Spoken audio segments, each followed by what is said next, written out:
This channel does not promote any violent, harmful, or illegal activities. All content provided by this channel is meant for an educational purpose only. পাহাড় নিয়ে কি সংঘাত বাড়ছে রাজ্য আর কেন্দ্রের মধ্যে, কারণ মুখ্যমন্ত্রী মমতা বন্দ্যোপাধ্যায় জিটিএতে মধ্যস্থতাকারী নিয়োগ নিয়ে আবার চিঠি দিয়েছেন রাজ্যকে, কেন্দ্রকে, এবং সেখানে তিনি উল্লেখ করছেন যে প্রধানমন্ত্রীর দপ্তরের কথা স্বরাষ্ট্রমন্ত্রক শুনছেন না, এমনটা তার অভিযোগ।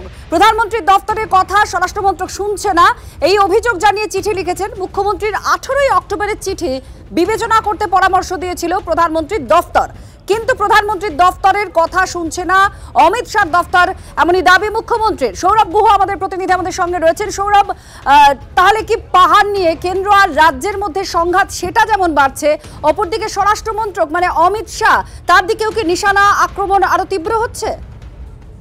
নিশানা আরো তীব্র হচ্ছে এবং পাহাড়কে কেন্দ্র করে কেন্দ্র রাজ্য যে দ্বন্দ্ব, সে দ্বন্দ্ব আরো চড়া সুরে যে ব্যাপারটা সামনের দিকে এগোচ্ছে, এটা এক কথা বলাই বাহুল্য। একটা অভিযোগ বারংবার মমতা বন্দ্যোপাধ্যায়ের তরফে করা হয়েছে যে প্রাক্তন আমলাদেরকে ব্যবহার করা হচ্ছে, যাতে তারা এই প্রাক্তন আমলারা বহু ক্ষেত্রেই এই পদ লাভের জন্য তারা অনুগত থাকছেন কেন্দ্রের কাছে বা স্বরাষ্ট্র মন্ত্রকের কাছে। তাদের এই আনুগত্যটাকে ব্যবহার করা হচ্ছে এবং গোটা ঘটনাটাই করা হয়েছে রাজ্য সরকারের সঙ্গে কোনো আলোচনা না করে। ফলে পাহাড়কে কেন্দ্র করে নির্বাচনের আগে একদিকে এসআইআর নিয়ে তো সংঘাত চলছেই, অনুপ্রবেশ নিয়ে তো সংঘাত চলছেই, এবার পাহাড় নিয়েও কিন্তু সংঘাতপূর্ণ পরিবেশের একটা সূচনা হলো আজকের এই চিঠি। নিঃসন্দেহে সেই দিকেই কিন্তু পরিস্থিতিকে নিয়ে যাচ্ছে। ধন্যবাদ সৌরভ। মুখ্যমন্ত্রী মমতা বন্দ্যোপাধ্যায়ের চিঠি আপনাদের দেখাচ্ছি, যে চিঠিটা তিনি প্রধানমন্ত্রীর দপ্তরে পাঠিয়েছেন, কেন্দ্রকে লিখেছেন। তিনি এখানে লিখছেন যে জিটিএতে একজন প্রাক্তন আমলাকে মধ্যস্থতাকারী হিসেবে নিয়োগ করা হয়েছিল, তার প্রতিবাদে আগেই তিনি এই বিষয় নিয়ে প্রতিবাদ জানিয়েছিলেন, চিঠি লিখেছিলেন, এবং সেদিনের সেই বক্তব্যই প্রধানমন্ত্রীর দপ্তর স্বরাষ্ট্রমন্ত্রককে নির্দেশ দিয়েছিল যে বিবেচনা করতে। কিন্তু আজ যে চিঠি আমরা দেখাচ্ছি মুখ্যমন্ত্রী, সেই চিঠিতে মুখ্যমন্ত্রী লিখছেন পিএমওর কথা শুনছে না, নির্দেশ শুনছে না স্বরাষ্ট্রমন্ত্রক। জগন্নাথ চট্টোপাধ্যায় বিজেপি নেতা এই মুহূর্তে আমাদের সঙ্গে রয়েছেন। জগন্নাথ বাবু, কি বলবেন? মুখ্যমন্ত্রী বলছেন যে অমিত শাহ দপ্তর পিএমওর কথা শুনছে না, পাহাড় নিয়ে সংঘাত কি তাহলে বড় হয়ে যাচ্ছে?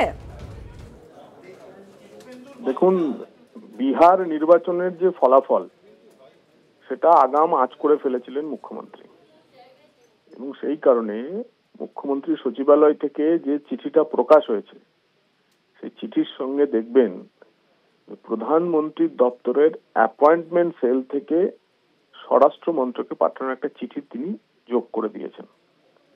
প্রধানমন্ত্রীকে কেউ চিঠি লিখলে সেই চিঠি অ্যাপয়েন্টমেন্ট সেলে যায় না, অ্যাপয়েন্টমেন্ট সেলে গেছে মানে উনি প্রধানমন্ত্রীর সঙ্গে দেখা করতে চেয়েছিলেন। আসলে লক্ষ্য হয়তো ছিল দার্জিলিং, কিন্তু উপলক্ষ্য অন্য কিছু থাকতে পারে। অর্থাৎ 14ই নভেম্বর যেদিন বিহারের ফল বেরোচ্ছে তার ঠিক এক মাস আগেই 18ই অক্টোবর উনি চিঠি দিয়ে প্রধানমন্ত্রীর সঙ্গে দেখা করতে চাইছেন, কিন্তু প্রধানমন্ত্রী সেই কারণেই বলে দিয়েছেন যেটা কেন্দ্রীয় স্বরাষ্ট্রমন্ত্রী যা দেখার দেখবেন। ট্রাইপার্টাইট ক্ষেত্রে এর আগেও যখনই মধ্যস্থতাকারী অ্যাপয়েন্ট হয়েছে কেন্দ্রীয় সরকারই করেছে দার্জিলিং সমস্যা নিয়ে, এবারও কেন্দ্রীয় সরকার করেছে। ধন্যবাদ। নরম যা বাংলাদেশের দিকে আমাদের নজরটা থাকবে। আরো একটা খবর দিয়ে আপনাদের, এসআইআর এর ভয়ে ভারত ছেড়ে বাংলাদেশে পালানোর হিড়িক। সীমান্ত পেরোনোর জন্য স্বরূপনগরের হাকিমপুর চেকপোস্টে অপেক্ষায় 300 বাংলাদেশি। সেই চেকপোস্টে পৌঁছে গেলাম আমরা। টিভি9 বাংলা রাতের অন্ধকারেই লোটা কম্বল নিয়ে সীমান্তে বাংলাদেশিরা, সঙ্গে মহিলা রয়েছে, শিশু রয়েছে, এদেশে শ্রমিক, পরিচারিকা, দিনমজুরের কাজ করতেন এরা। বৈধ কাগজ দেখতে চেয়ে বাংলাদেশিদের সীমান্তেই আটকে দিয়েছে 143 নম্বর ব্যাটালিয়নের সীমান্ত রক্ষী বাহিনী। এত বাংলাদেশির ভিড় দেখে রীতিমতো হতবাক স্বরূপনগরের স্থানীয় মানুষজন। কি কাগজপত্র কিছু নেই? আধার কার্ড, আই কার্ড কিছু নেই? না, কিছু নেই। অবৈধভাবে থাকতেন? হ্যাঁ, আমরা এই মানে বাসা বাড়ি কাজ করি, এইভাবে মানে পেটের দায় আমরা এবারে। বাড়ি কোথায়? বাংলাদেশের বাড়ি কোথায়? সাতক্ষীরা জেলা। এখন কোথায় যাবেন? বাংলাদেশে যাব। বাংলাদেশে কোথায়? বাংলাদেশে কলরা থানা, কুসুডাঙ্গা গ্রাম। কোথায় থাকতেন এখানে? বিরাটি থাকতেন? সবাই বিরাটি থাকতো? না, তারপরে কি কোনো কাগজপত্র নেই, আধার কার্ড, আই কার্ড কিছু নেই, অবৈধভাবে থাকতেন? তারপরে এখন এখন চলে যাচ্ছে। বাংলাদেশে বাড়ি। আচ্ছা, বাংলাদেশে বাড়ি। হ্যাঁ। এখানে কোথায় ছিলেন এতদিন? বিরাটি। বিরাটি থাকতেন, কোনো কাগজপত্র নেই, না, অবৈধভাবে থাকতেন। হ্যাঁ। এখন কি কোথায় যাচ্ছেন? বাংলাদেশে যাচ্ছে। আমরা যেটা দেখাবো, বাংলাদেশি মুসলিম অবৈধ অনুপ্রবেশকারী তাদের পলায়ন। লাস্টে দেখবেন স্বরূপনগরের হাকিমপুর থেকে আপনার হাওড়া স্টেশনে, রামরাজাতলা স্টেশনে রেলে উঠছে, তারপরে জয়নগরে আমরা ক্যানেল বরাবর 3 কিলোমিটার স্ট্রেচে কিভাবে এরা ভারতীয় নয়, কিভাবে আপনাদের জমি নিচ্ছে, রেশন নিচ্ছে, এটাও এখানে দেখাবো এবং পলায়নটাও দেখাবো। আর এখানে থাকতেন কোথায়? এখানে থাকতাম শান্তিনগর। ও, তা আপনাদের সঙ্গে কি শান্তিনগর থাকতো? এখানে বাংলাদেশের শান্তিনগর নাকি থাকতো না? New town. আচ্ছা আচ্ছা, ঠিক আছে। কাকা, আপনারা এখানে থাকতেন কোথায়? এক মিনিট। আমরা এই কারণেই সিএ কে, মানে যারা শরণার্থী তারা সিএ তে অ্যাপ্লাই করবেন, আর যারা অনুপ্রবেশকারী অবৈধ তারা ভোটার তালিকায় তাদের নাম থাকবে না এবং তারা বাংলাদেশে ফিরে যাবে বা তাকে ফিরিয়ে দেবে, সেটা আমরা চাই। ফের বিএলওদের হুঁশিয়ারি, বিরোধী দলনেতার বহু জায়গায় রাজনৈতিক কারণে এসআইআর ফর্ম দিচ্ছেন না বিএলওরা। অভিযোগ, শুভেন্দু অধিকারী নির্বাচন কমিশনকে হেল্পলাইন খোলার আর্জি। বাংলার বিএলওদের বিহারের প্রসঙ্গ তুলে জেল হুঁশিয়ারি শুভেন্দু। যাদের ইচ্ছাকৃতভাবে বা রাজনৈতিক কারণে বিএলওরা ইএফ ফর্ম দেননি, এই বিষয়ে সুনির্দিষ্ট ব্যবস্থা গ্রহণ করতে হবে। ইতিমধ্যে 15-16 জন ভিডিওকে শোকজ করেছেন।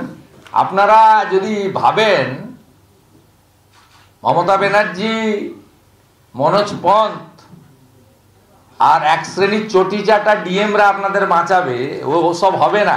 আমি সতর্ক করে দিচ্ছি, বিহারে কিন্তু 52টা লোক এখনো জেলে আছে। এর বাইরে বিএলওরা যাদের ফর্ম দেননি তাদের জন্য আমি আশা করব আগামী 48 ঘন্টার মধ্যে আমাদের দাবি অনুরোধ মেনে ইলেকশন কমিশন একটা ডেডিকেটেড ব্যবস্থা করবেন।